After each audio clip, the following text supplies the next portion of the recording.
दर 6 वाजता आम्ही 4 वाजता वडापाव खातोय, संध्याकाळी एक टाइम फक्त जेवण भेटते आणि त्यातून गाड्या नील करतोय म्हणजे 10-5 रुपये मागे टाकते आणि आज ट्रान्सपोर्ट लाईनची काय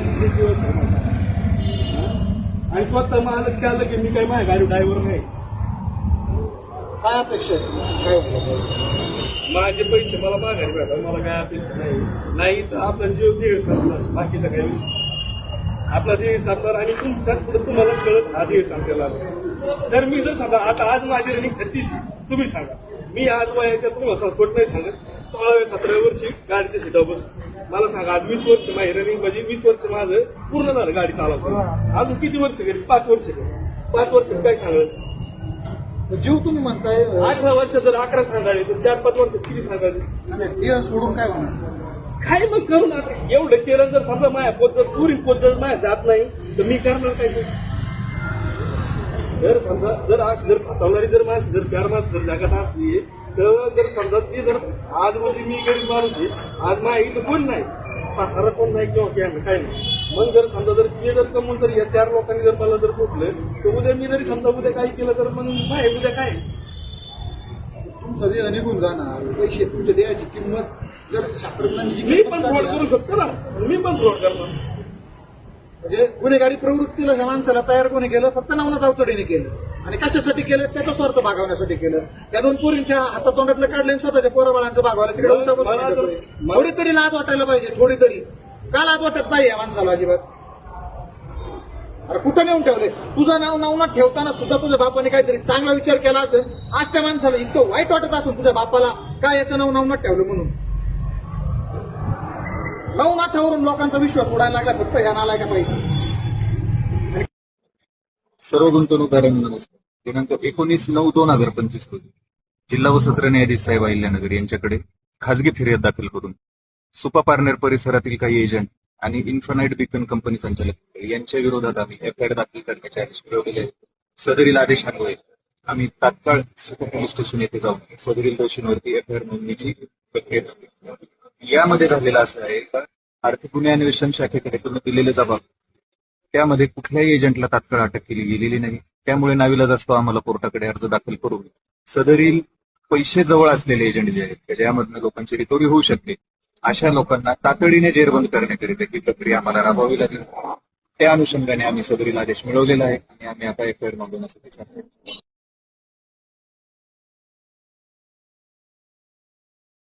सर्वांना नमस्कार. सिस्पे इन्फिनिटी बीकन या कंपन्यांचा तपास जो आर्थिक गुन्हे अन्वेषण अहिल्यानगर यांच्या मार्फत सुरू आहे त्यामध्ये अहिल्यानगरचे जे एसपी आहेत ज्यांच्या अंतर्गत आर्थिक गुन्हे अन्वेषण हे काम करते त्यांनी एक प्रेस नोट देऊन आणि पेपरमध्ये बातमी देऊन असं सांगितलेलं आहे का जे कोणते त्यातले गुंतवणूकदार आहेत त्यांनी तात्काळ स्वरूपात समोर येऊन त्यामध्ये तुमचे जबाब आणि तुमचे ज्या डिटेल्स आहेत त्या देणं गरजेचं आहे. त्याचं कारण असं आहे मोठ्या प्रमाणात सीजर्स हे आरोपी यांच्या अकाउंटमधले पैसे गोठवून आर्थिक गुन्हे अन्वेषण यांनी केलेले आहेत.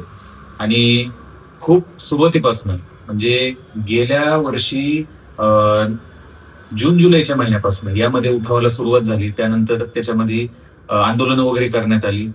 त्यावेळेस जो एक उत्स्फूर्त प्रतिसाद हा लोकांनी आम्हाला दिला, ह्या लढ्याला दिला, त्याच पद्धतीने उत्स्फूर्त प्रतिसाद लोकांनी आर्थिक गुन्हे अन्वेषण इथे येऊन आपापले जबाब नोंदवण्यास जर दिला तर त्यामध्ये नक्कीच गुंतवणूकदारांना न्याय मिळण्यास मदत होणार आहे. त्याच्यामध्ये तुम्ही तुमच्याकडे असलेल्या अकाउंटच्या ज्या डिटेल्स आहेत त्या डिटेल्स घेऊन कंपनीला जे पैसे ट्रान्सफर केलेले आहेत त्या डिटेल्स तिथे देऊन तुमचे जबाब तुम्ही नोंदवायचे.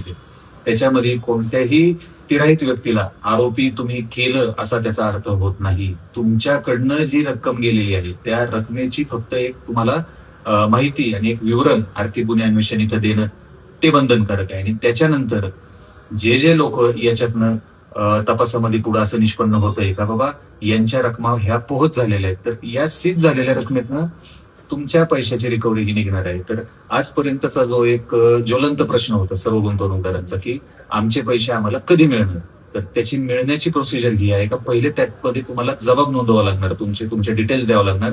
त्या व्हेरीफाय झाल्याच्या नंतर कायदेशीर प्रक्रियेने तुम्हाला तुमचे पैसे परत मिळणार आहेत. तर परत एकदा मी सर्व गुंतवणूकदारांना असं आवाहन करू इच्छितो की सिस्पे इन्फिनिटी बीकन असो किंवा इतर अशा कोणत्याही कंपनी ज्याचे संचालक आज मितीला अटक झालेले आहेत, पुण्याची समर्थ क्रॉप केअर असेल, चिपळूणमध्ये जी नोंदणीकृत एफआयआर आहे त्यातली TWJ कंपनी असेल, नोंदणीकृत एफआयआर मध्ये तात्काळ तुमचे जबाब जाऊन नोंदवणं तुम्हाला गरजेचं आहे. कारण अमाऊंटची एकदा कायदेशीर प्रक्रियेने सीजर झाली तर पोलीस यंत्रणेला किंवा तपास यंत्रणेला त्यामध्ये ती अमाऊंट जवळ ठेवून काही एक भेटत नसतं.